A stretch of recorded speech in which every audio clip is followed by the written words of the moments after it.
Bom dia, galera do nono ano. Vamos para a nossa aula de história de hoje. Mais um vídeo aí gravado.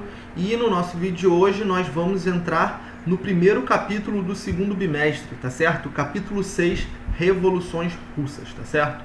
Pessoal, primeira coisa, se o título é Revoluções Russas, a gente subentende que foi mais de uma revolução, mais de um acontecimento que transformou a sociedade na Rússia. Tá certo? Vamos retomar um pouquinho o conceito de revolução.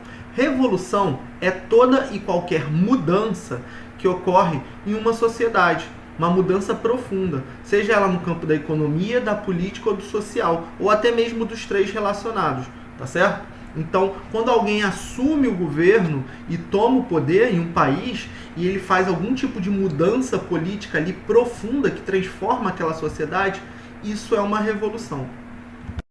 Muitas pessoas tendem a confundir revolução com um golpe, porque nos dois há a tomada de poder por vias não democráticas. O que seria isso, professor? Seria grupos que chegam, ou pessoas que chegam ao poder não através de eleições, não através do voto, não através da democracia, mas através da violência, da força militar mesmo.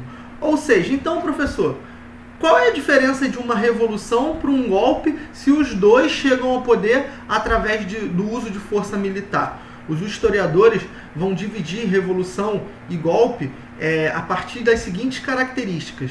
Em um golpe, você tem a tomada de poder por vias não democráticas, mas os personagens do golpe são a elite.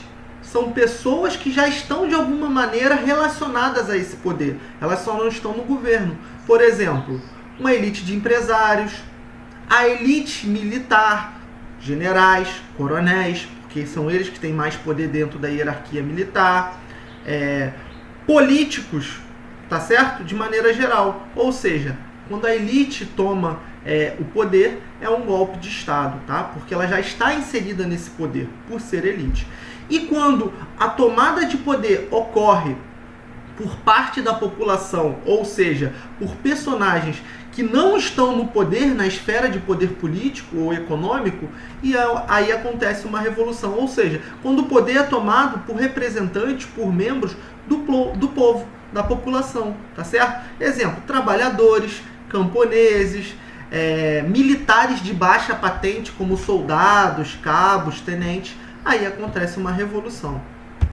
Bom, se nós vamos estudar uma mudança profunda que aconteceu na Rússia no início do século XX, a gente tem que entender como é que a Rússia era antes, para ver como ela mudou. Como a Rússia era antes? Era um país agrário, extremamente atrasado economicamente, a base ainda era a agricultura e o regime quase como que de servidão da época medieval, tá certo? Onde grande parte dos trabalhadores ali eram camponeses muito pobres que viviam em condições difíceis.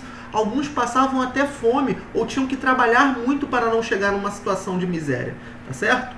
Além dessa situação de crise e de fome, a Rússia tinha no seu governo o chamado czarismo. O que é isso? É uma forma de absolutismo monárquico, onde o rei, chamado de czar, por isso czarismo, ele governa de maneira autoritária, ele não aceita oposição política, ele não aceita manifestação, ele não aceita opinião contrária. Então o czar da Rússia nesse período é o Nicolau II, que reprimia qualquer tipo de manifestação contrária ao seu governo.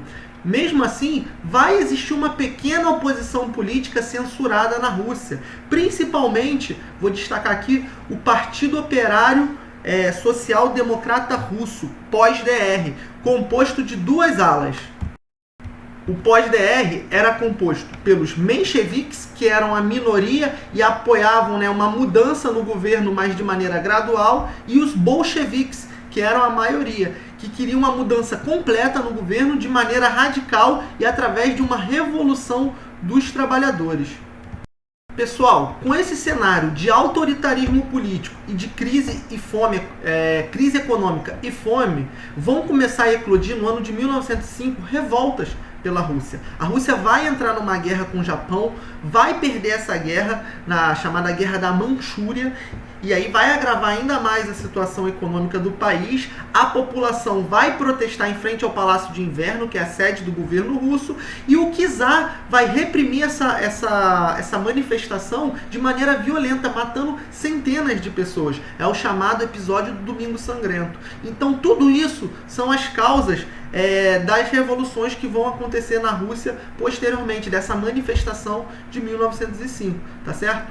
Por último, é muito importante destacar o papel dos sovietes, que eram conselhos de trabalhadores, de representantes da classe dos trabalhadores, que lutavam por melhores condições de trabalho para esses operários das cidades e das fábricas, tá certo? Na próxima aula, continuamos com revoluções russas.